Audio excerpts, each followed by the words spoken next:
अस्सलामुअलैकुम। आज मैं आपको बुक D3 जिसका चैप्टर 1 है उसकी एक्सरसाइज 1B का क्वेश्चन 5 कराऊंगी। क्वेश्चन 5 हम रीड करते हैं।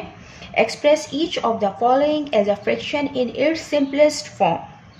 क्वेश्चन 5 के A to F पार्ट है जो हम यहाँ करेंगे। इसका पार्ट A है 3A upon 3A minus 5 plus 4A upon 4A minus 1। ये दो हमें फ्रैक्शन में टर्म्स दी हुई हैं, हमें इनको सिंपलेस्ट फॉर्म में लाना है।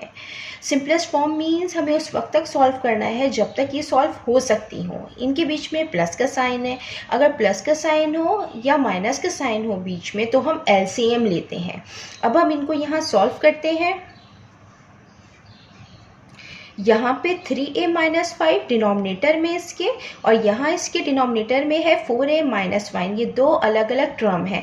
जब हम LCM लेते हैं एक दफ़ा 3A माइनस 5 लिखेंगे और एक दफ़ा 4A माइनस 1 लिखेंगे, क्योंकि ये दोनों अलग अलग टर्म हैं। अगर डिनोमिनेटर में कॉमन कोई टर्म लिखी हुई होती है तो जब हम उसको LCM लेते हैं तो वो वन टाइम आती है, लेकिन यहाँ पे दो अलग अलग टर्म्स हैं इसलिए हम दोनों को लिखेंगे।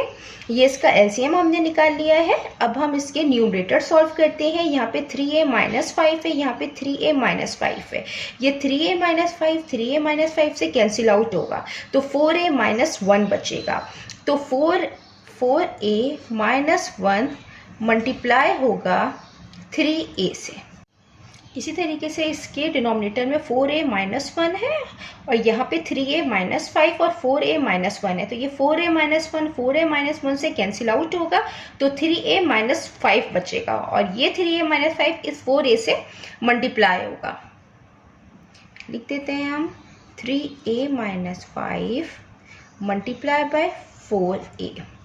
इसको जो है आप डिवीजन से भी कर सकते हैं कि ये जो आपने डिनोमिनेटर निकाला है इसको आप बारी बारी दोनों के डिनोमिनेटर से जब डिवाइड करेंगे तो यही टर्म्स आएंगी। यहाँ पे 3A माइनस 5 है, जब ये कैंसिल आउट होगा तो 4A माइनस 1 है, यहाँ पे 4A माइनस 1 ही आया है। उसके बाद अगर हम ये वाले सॉल्व करें कि इसके LCM लिखेंगे पहले और फिर जो इसके डिनोमिनेटर में है वो है 4A माइनस 1। जब ये कैंसिल आउट होंगे तो 3A माइनस 5 आएगा, जैसे कि यहाँ पे 3A माइनस 5 आया है। अब हम 3A को इस पूरे होल से मल्टीप्लाई करेंगे, इसको इस होल से मल्टीप्लाई करेंगे, ठीक है। 3 4 सा 12 A square minus 3A plus 4 3 सा 12A स्क्वायर माइनस 4 5 सा 20A। नीचे के टर्म हम एज इट इज लिख देंगे।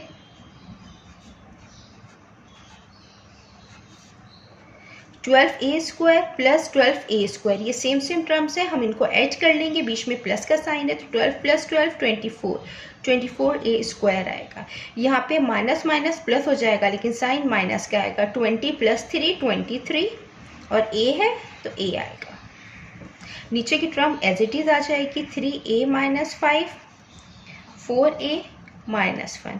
अब ये मज़ीद सॉल्व नहीं होगा, यही इसकी सिंपलेस्ट फॉर्म है और यही इसका आंसर है। अब हम इसका पार्ट B करते हैं।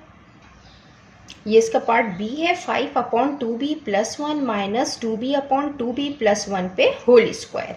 इसको भी हम सॉल्व करते हैं, इसको भी हमें सिंपलेस्ट फॉर्म में लाना है। सबसे पहले हम डिनोमिनेटर सॉल्व करेंगे। यहाँ पे डिनोमिनेटर में 2B प्लस 1 है, यहाँ पे 2B प्लस 1 पे होल स्क्वायर है, तो इसकी जो पार्ट है वो 1 है और इसकी पार्ट 2 है। तो जब हम LCM लेते हैं तो जो बड़ी पार्ट होती है हम वो वाली टर्म लिखते हैं, तो यहाँ पे 2B प्लस 1 पे होल स्क्वायर लिखेंगे, ठीक है।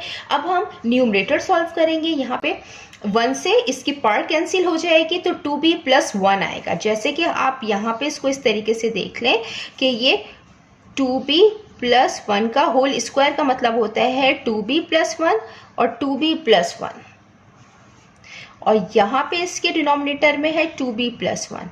जब ये कैंसिल आउट होंगे तो 2B प्लस 1 आएगा 1 टाइम, तो ये 2B प्लस 1 जो है ये हम मल्टीप्लाई कर देंगे इस 5 से।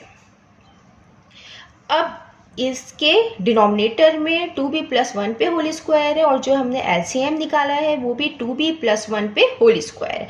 ये दोनों टर्म्स आपस में कैंसिल आउट हो जाएंगी तो 2b बचेगा। अब ये 5 जो है हम इस पूरी टर्म से मल्टीप्लाई करेंगे। 5 2 = 10, 10b + 5 - 2b, 2b + 1 पे whole square, 10 - 2b 8b + 5, 2b + 1 पे होल स्क्वायर। ये इसकी सिंपलेस्ट फॉर्म आ गई है। अब हम इसका पार्ट सी करते हैं। इसका पार्ट सी है h + 5/h² - 6h - 3/h - 6। ये भी हमें दो फ्रैक्शन में टर्म्स दी हुई हैं, बीच में माइनस का साइन है। हम एलसीएम लेंगे। सबसे पहले हम डिनोमिनेटर चेक करेंगे। यहाँ पे h² - 6h है तो यहाँ पे हम h कॉमन ले सकते हैं। हम यहाँ h कॉमन लेंगे। यहाँ पे h² का मतलब है 2h। जब एक h बाहर आ जाएगा तो एक h बचेगा। ये h बाहर आ गया तो 6 आया -3/h - 6। जब हम एलसीएम लेते हैं तो जो टर्म्स कॉमन होती है हम उसको 1 टाइम लिखते हैं, h - 6 1 टाइम लिखेंगे। और यहाँ h है तो हम h भी लेंगे एलसीएम में। अब हम न्यूमरेटर की टर्म्स लिखेंगे। तो न्यूमरेटर की टर्म्स सॉल्व करने के लिए ये h × h - 6 है इसके डिनोमिनेटर में, और जो हमने एलसीएम निकाला है वो h × h - 6 है। ये आपस में कैंसिल आउट हो जाएंगे, 1 बचेगा। तो उस 1 को हम इस पूरी टर्म से मल्टीप्लाई कर देंगे। इसी तरीके से हम इसको सॉल्व करेंगे। यहाँ पे h - 6 है, यहाँ पे h - 6 है, ये आपस में कैंसिल आउट हो जाएगा, h बचेगा। ये h इस 3 से मल्टीप्लाई होगा। जैसे कि ये h + 5 है, मल्टीप्लाई बाय 1 - 3 × h। ये 1 से जब मल्टीप्लाई होगा तो h + 5 ही आएगा -3h, h - 6, h + 5 - 3h, h - 6। h यहाँ प्लस में है, यहाँ पे 3h माइनस में है तो प्लस माइनस माइनस होगा, साइन बड़े की आएगी। 3 यहाँ पे 1 होगा तो 3 - 1 2 आएगा तो 2h आएगा +5 h - 6। इसको हम इस तरीके से भी लिख सकते हैं। जो पॉजिटिव साइन है वो हम पहले लिख देते हैं, जो नेगेटिव साइन वाली टर्म है वो हम बाद में लिख देते हैं, h × h - 6। यही इसकी सिंपलेस्ट फॉर्म है और यही इसका आंसर है। जितना मैंने एक्सप्लेन किया है, अगर इसमें कोई भी क्वेरी है तो आप कमेंट्स में लिखकर मुझसे पूछ सकते हैं। अल्लाह हाफिज़।